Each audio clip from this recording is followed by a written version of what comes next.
ಇವತ್ತಿನ ದಿನ ಪೂರ್ತಿ ನಾನು ಅಡುಗೆ ಮನೆಯಲ್ಲೇ ಕಳೆದಿದ್ದಾಗೋಯ್ತು.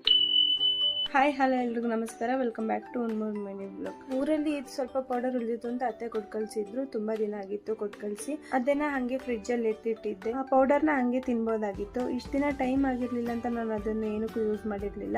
ಸೊ ಇವತ್ತು ಫ್ರೀ ಆಗಿದ್ದೆ ಮನೆ ಹತ್ರನೇ ಅಂತ ಅದರಲ್ಲೇ ಒಬ್ಬಟ್ಟು ಮಾಡ್ಕೊಳ್ಳೋಣ ಅಂತ ಹೇಳಿ ಫಸ್ಟ್ ಪಾಕ ಕಾಯಕ್ಕಿಟ್ಟು ಅದೇ ಪಾಕನ ಸ್ವಲ್ಪ ಶೋಧಿಸ್ಕೊಂಡು ಅದಕ್ಕೆ ಪುಡಿನ ಮಿಕ್ಸ್ ಮಾಡಿ ತೆಳು ಮಾಡಿಕೊಂಡು ಒಂದೊಂದಾಗಿ ಉಂಡೆ ಮಾಡಿ ಎತ್ತಿಟ್ಕೊಂಡೆ. ಹಾಗೆ ಮೈದಾ ಹಿಟ್ಟು ಮೊದಲೇ ಕಲಸಿಟ್ಕೊಂಡಿದ್ದೆ. ಸೊ ಅದ್ರೂ ಸಹ ಒಂದೊಂದೇ ಉಂಡೆ ಮಾಡ್ಕೊಂಡು ಅದಕ್ಕೆ ಹೂರ್ಣ ತುಂಬಿಟ್ಕೊಳ್ಳೋಣ ಅಂತ ತುಂಬಿಟ್ಕೋತಾ ಇದ್ದೆ.